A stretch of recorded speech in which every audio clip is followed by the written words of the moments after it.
राष्ट्रपति के संभावित दौरे से पहले हवाई अड्डा मैदान खाली कराने की कोशिश तेज हो गई है, लेकिन बाढ़ पीड़ितों के पुनर्वास की चुनौती जिला प्रशासन के सामने बनी हुई है। गंगा नदी की बाढ़ से प्रभावित कई ग्रामीणों ने हवाई अड्डा मैदान को अस्थायी ठिकाना बना लिया है। राष्ट्रपति के दौरे को लेकर यह मैदान खाली कराना जरूरी हो गया है, क्योंकि उनका विमान यहीं उतरने वाला है। गुरुवार को एसडीओ विकास कुमार पुलिस बल के साथ मैदान पहुंचे और लोगों को अन्यत्र भेजने की प्रक्रिया शुरू की। प्रशासन ने वैकल्पिक स्थल तय कर लिया है। इन बाढ़ पीड़ित तब तक हटने को तैयार नहीं है जब तक उन्हें सुरक्षित और उचित व्यवस्था नहीं मिलती। प्रशासन अब मानवीय संवेदना और सुरक्षा व्यवस्था के बीच संतुलन बनाकर मैदान को खाली कराने की कोशिश कर रही है। यहाँ परेशान है सब, यहाँ वहाँ पानी में हम सब डूबा, यहाँ पानी के लिए मर रहा है। यहाँ पानी, यहाँ से करो, यहाँ राष्ट्रपति आ रहे हैं, यहाँ से भागिए। अरे हमारे देश का तो भाई साहब, हमारे देश का भी नेता है, अगर कोई बाहरी राष्ट्रपति आते हैं तो यहाँ गरीबों को नहीं देखने देगा कि हाँ गरीब थोड़ा हमारे, अगर कोई राष्ट्राध्यक्ष आ रहे हैं भाई, राष्ट्रपति है, कम से कम देखेगा तो हाँ हमारे देश में कि कितना गरीब है, क्या है, कम से कम देखेगा नहीं। यहाँ तो सबको पहले भगा देगा भाई। आप लोग को जगह दिया जा रहा है, दूसरी जगह तो क्यों नहीं जा रहे हैं? जगह भाई वहाँ व्यवस्था नहीं हो पाएगा। पानी से कल खुनो रात में 9 बजे अले छिए। कहाँ से लो छो? शाहजादपुर पंचायत से की एलो छो? डूबी गेल छे पानी में, घरों में भरी डोरो पानी से। यही परेशानी से भैंस गाय मन लग कहाँ रखते। कितने आदमी एलो छो? वो हौस मन लो जाए कहीं ना 25,000 से मवेशी उमेशी लाकर 25,000 जी। अभी तो यहाँ वीआईपी मूवमेंट होने वाला है, प्रशासन ओकरा लिए एक जगह खाली करवाया लोग चाहते हैं।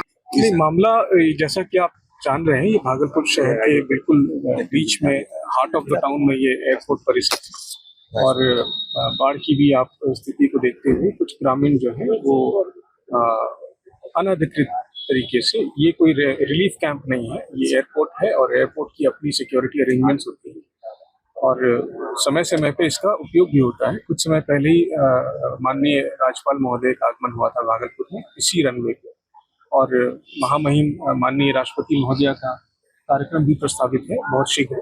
तो इस कैंपस को सिक्योरिटी पॉइंट ऑफ व्यू से खाली कराना, सेफ और सिक्योर बनाना, ये प्रशासन का दायित्व है जिसको हम लोग करा रहे हैं। और इसमें काफ़ी संख्या में, अभी भारी संख्या में लोग यहाँ पे विस्थापित होकर रह रहे हैं, उनको समझा बुझा के प्रयास किया जा रहा है।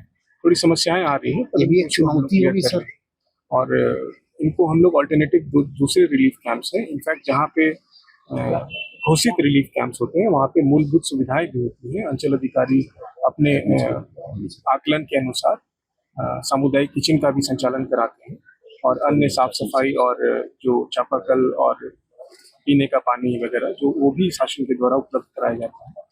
तो इससे अच्छा उनको बेहतर, बस ये बात वो समझ नहीं पा रहे हैं या फिर इसी बात की प्रशासन के सामने ये चुनौती है सर ना? चुनौती है, बट हम लोग इसको कर लेंगे। पहले से भी यहाँ रहते आए हैं। सूचना प्राप्त हुई है कि पूर्व के वर्षों से ये फ्लड के समय में लोग यहाँ, परंतु ये हवाई अड्डा परिसर है, यहाँ पर माननीय जो वीवीआईपी मूवमेंट है वो अभी हो रहा है, और जैसा कि आप जानते हैं चुनाव का वर्ष है, तो कभी भी यहाँ पे जो है फ्लाइट का और हेलीकॉप्टर का यहाँ पे मूवमेंट हो सकता है। तो कौन सा जगह चिन्हित किया गया सर इन लोगों को? दिए हैं, 2 साइड दिए हैं फिलहाल, बाल निकेतन के पास है और एक दूसरा और अन्य बड़ा सा मैदान है, वहाँ पे अंचल अधिकारी उसको लाइन अप भी कर दिया। तो सभी से, आप लोग से भी अनुरोध है कि अपने माध्यम से भी इनको समझाइए। बाकी हम लोग नहीं चाहेंगे कि बल का प्रयोग हो, परंतु पर्याप्त बल के साथ हम लोग यहाँ हैं और उसको क्लियर करने का प्रयास करिए। आज ही खाली करवाना है सर? हाँ, प्रयास हम लोग का जारी है, हम लोग कर लेंगे। Thank you. राष्ट्रपति के संभावित दौरे को लेकर प्रशासन ने हवाई अड्डा मैदान खाली कराने का आदेश दिया। एसडीएम भारी पुलिस बल के साथ मैदान पहुंचे। यहां नारायणपुर समेत कई इलाकों से आए बाढ़ पीड़ित डेरा डाले हुए हैं। प्रशासन का कहना है कि यह इलाका शहर के बीच में है, इसलिए खाली कराना जरूरी है। बाढ़ पीड़ितों के लिए अन्य कैंप की व्यवस्था की गई है। वहीं पीड़ितों ने विरोध करते हुए कहा कि वे जान बचाकर यहाँ आए हैं, यहाँ पीने का पानी तक नहीं है, फिर भी रह रहे हैं। अब प्रशासन जबरन हटा रहा है, लेकिन वे जगह खाली नहीं करेंगे। प्रशासन ने सख्त रुख अपनाते हुए कहा कि जरूरत पड़ी तो बल प्रयोग कर मैदान हर हाल में खाली कराया जाएगा।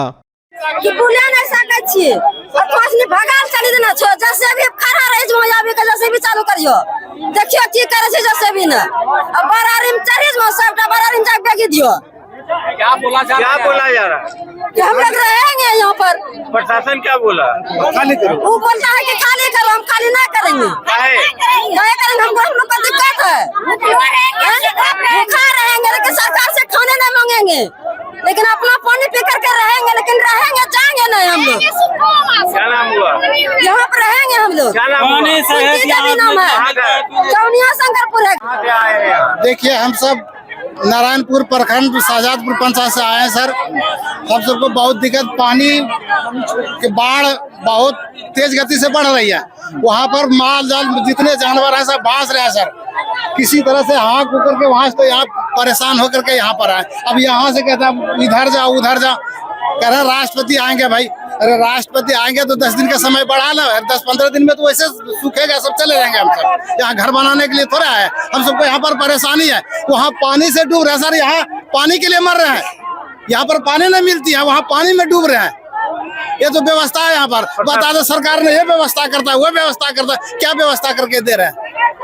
उनसे भगाइए, यहाँ से भगा रहे हैं, यहाँ से वहाँ जाओ वहाँ जाओ। कहाँ प्रशासन क्या बोला आपको? जी प्रशासन तो कह रहे हैं कि खाली करो, अभी शाम तक को देते हैं और लेकर के हटाओ यहाँ से, भागो यहाँ से। क्या नाम हुआ आपका? नाम हमारा उमाचरण दास हुआ।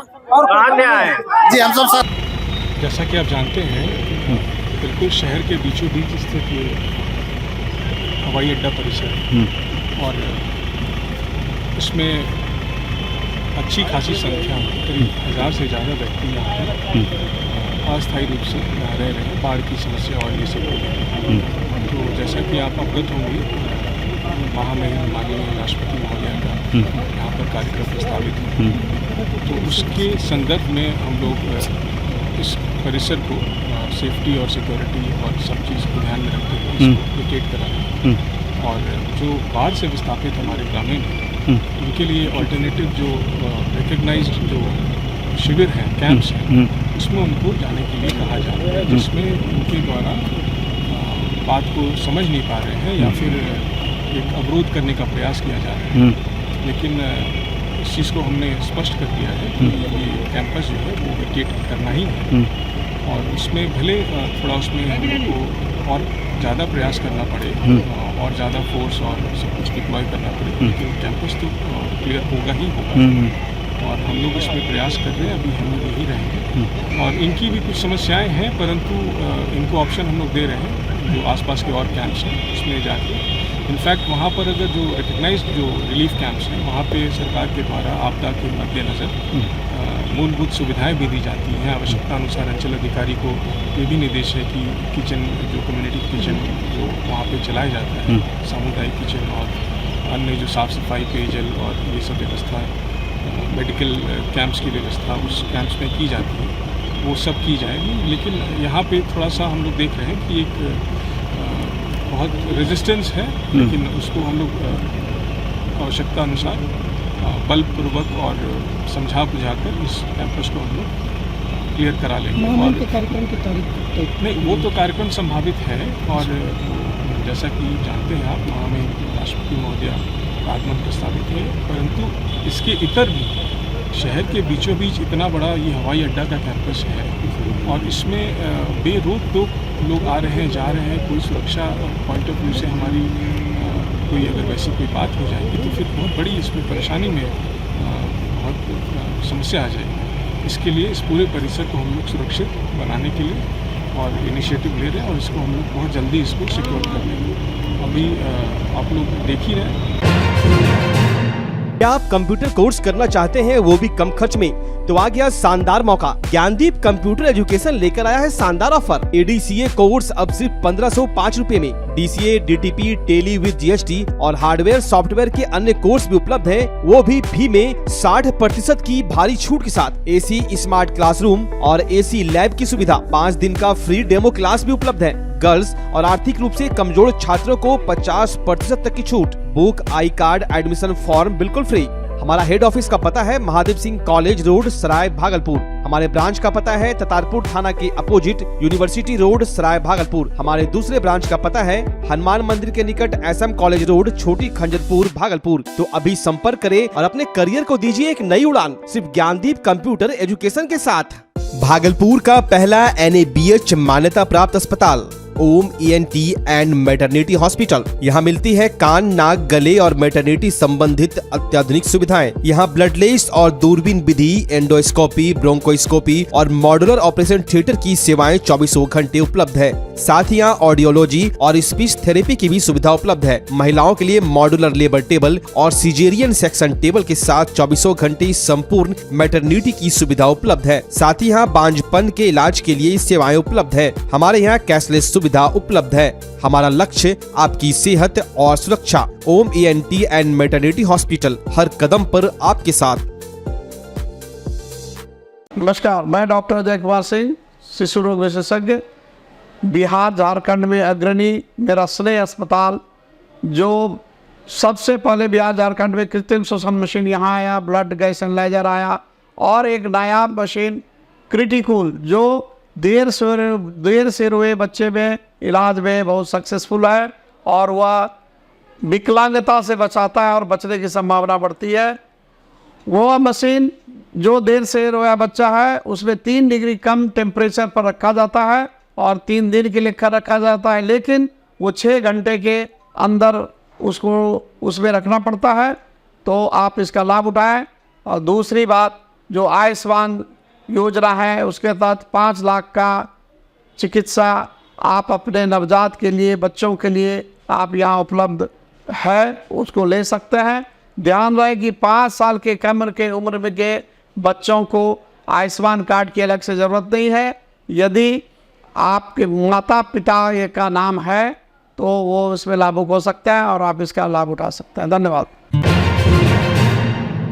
बिहार में बाढ़ हर साल लाखों की आबादी को प्रभावित करती है। गंगा, कोसी, गंडक समेत सहायक नदियां लोगों के सपने पर पानी फेर देती है और जनजीवन अस्त व्यस्त हो जाता है। गंगा और कोसी नदी हर वर्ष भागलपुर जिले के गांवों को डुबोती रही है। फिलवक्त गंगा नदी के साथ कोसी नदी उफनाई हुई है। कोसी नदी ने नौगछिया के मदरोनी को डुबोया है। हालात ऐसे हैं कि बच्चे, बकरियां समेत पूरा परिवार लेकर एक कमरे के झोपड़ी में रहने को विवश है। इस गाँव से कई घर के लोग बाहर पलायन कर चुके हैं। मदरौनी पंचायत हर वर्ष सरकारी उदासीनता के कारण डूबता है। अभी यहाँ दर्जनों घर जलमग्न है, हजारों आबादी प्रभावित है। लोग घरों से पलायन कर रहे हैं। आवागमन का जरिया निजी नाव है। इस क्षेत्र में कोसी नदी 70 से 75 सेंटीमीटर खतरे के निशान के ऊपर बह रही है, लिहाजा लोग भयभीत है। यह पंचायत हर वर्ष इसलिए डूब जाता है क्योंकि 2 से 3 किलोमीटर का तटबंध सरकार नहीं बनवा पा रही। 2015 में यहाँ तटबंध टूटा था, लेकिन अब तक उसे दुरुस्त नहीं किया जा सका है, जिसके कारण कोसी नदी हर वर्ष पंचायत में प्रवेश करती है और इससे हजारों की आबादी प्रभावित होती है। साथ ही साथ करोड़ों का नुकसान होता है। सरकार भी रिलीफ को लेकर करोड़ों खर्च करती है, लेकिन 20-25 करोड़ खर्च कर एक बार में तटबंध नहीं दुरुस्त किया जा सका है। जलस्तर बढ़ गया है, पानी में बहाव। देखिए, पानी का बहाव, जलस्तर तो आज 4 दिन से 5 दिन से यही हालत है हमारे पूरे मदरौनी पंचायत का। कल सीओ साहब सुनने में आया कि जांच करके गए हैं। आज सीओ साहब को लिखित भेजे हैं कि 10 जगह पे शौचालय और ट्यूबवेल गड़वा दीजिए, जो कि लोगों को राहत मिल पाए। बहुत लोग गांव छोड़कर के पलायन कर रहे हैं, इधर उधर जा रहे हैं। और तकलीफ हमें इस बात से है कि आज तक एक बांध बनाने के लिए हमारे द्वारा कहते रह गए। सांसद महोदय को भी हमने फोन किया, विधायक को पता है, हमारे माननीय MLC संजीव कुमार सिंह को पता है जा करके, लेकिन आज तक बांध का निर्माण ही नहीं हो रहा है। जो सरकार को 25 से 30 करोड़ जो सालाना राजस्व खर्च होता है, इसीलिए इन लोग का ध्यान नहीं है। और क्या, सरकार का पैसा है जहां जाए, और क्या, ये लोग सत्तारूढ़ पार्टी के लोग हैं, जहां ये लोग चाहते हैं उसी हिसाब से काम करना चाहते हैं। यही दिक्कत है, तकलीफ है इस बात। देखिए, घर जो है लगभग 1 से 1200 से के आसपास 1300 घर में पानी घुस चुका है। लगभग 700 से 800 परिवार जो है पानी से प्रभावित हो चुके हैं। कोसी नदी का अभी कब से बढ़ रहा है? आज 3-4-5 दिन से पानी तूफान पे बढ़ रहा है, खतरे के निशान से ऊपर बह रहा है। सब जगह पानी है, घर में डांडा भर, जांग भर, सबके घरों में है। चौकी पर लोग खाना बनाता है। आप लोग कहाँ जाएगा? अब तो जाना पड़ेगा रेलवे के पे या रोड पर जाना पड़ेगा, असम रोड पर। बाढ़ क्यों आता है? बाढ़ तो बांध आपको बताए थे पहले पिछले साल भी बताए थे, बांध टूटा हुआ 2-3 किलोमीटर, और उस बोलता था कि अब इस साल बन जाएगा, लेकिन इस साल भी नहीं बना। उसके कारण पानी इधर, उसी के कारण आता है पानी इधर। कोई देखने सुनने वाला? कोई देखने सुनने वाला भी कोई नहीं आता है। कोई नहीं। नहीं। कहाँ जब रेलवे लाइन पर चल हाँ रेलवे लाइन पर कितना जाएंगे। दिन रहता है पानी? तीन या 3.5 महीना रहता है पानी। परेशानी इस तरह बहुत ज्यादा क्या परेशान। खाते पीते हैं? क्या खाएंगे, कभी मूढ़ी ले आते हैं, कभी चूड़ा चीनी लेके सत्तू खाता है।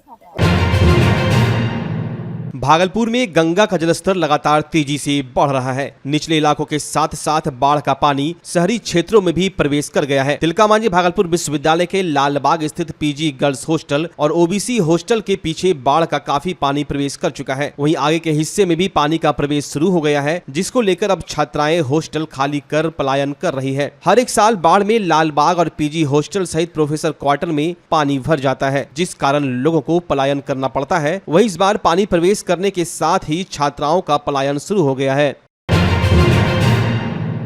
भागलपुर में गंगा नदी का जलस्तर तेजी से बढ़ रहा है। लगातार बढ़ती बाढ़ ने नाथनगर प्रखंड के रसीदपुर पंचायत स्थित रत्तीपुर बैरिया गांव को पूरी तरह से चारों ओर घेर लिया है। अब यह गांव एक टापू बन गया है, जिसका शहर से संपर्क पूरी तरह टूट चुका है। गांव में ना तो बिजली है, ना ही पीने का साफ पानी और ना ही दवाइयों की सुविधा। बुजुर्गों और बच्चों को सबसे ज्यादा परेशानी हो रही है। लोग खाने पीने की जरूरी चीजें नाव के सहारे मंगवाने को मजबूर है। प्रशासन अब तक गाँव में कोई बड़ी राहत या बचाव कार्य नहीं पहुँचा सका है, जिससे ग्रामीणों में गुस्सा और चिंता दोनों बढ़ता जा रहा है। ग्रामीणों ने सरकार और प्रशासन से तुरंत राहत कैंप, मेडिकल सुविधा और नाव की व्यवस्था करने की मांग की है।